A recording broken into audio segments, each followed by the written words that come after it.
Timu y'omupiira gw'ebigyere ey'abeebembezi ba disitulikiti y'Ibanda ebirebembirwe omu nyeshengero w'Ibanda North Xavier Choma Kamporra Meja Guma Gumisiriza chairman w'entebe ya kataano Happy Herbert Mayanja hamwe n'abandi bingi. Omuzaano ogwo gusingirwa abeebembezi nagwo oriibire ahari zero gutebeekanisibwe n'ekigendererwa ky'okushagika tiimu y'Ibanda District erayetaba omu mpaka za Ankole Cup ez'omwaka ogu.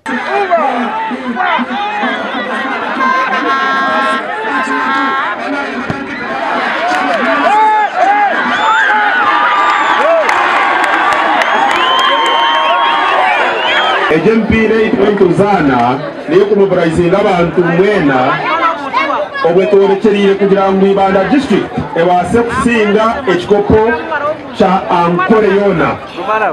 Obwahwire omwaka gwahwire kikazaho bakitwaraho konka aha murundi ogu nitwe twehireyo mutwentu twagira ki twakitwara okukira ebintu byona exercise nikikuyamba amagara gawe abakyara netball okuta ebyokurya okagira amabondo nkaaga harimu burungi.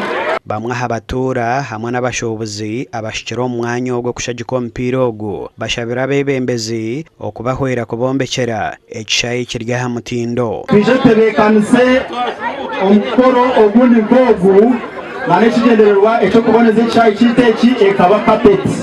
For example twageza kuzana kisayi kitu abasuubuzi n'abapolitician kugira ngu ombwire bwo miso tukwatanise tutekame ebinyansi nona bwe twatutinira amabare.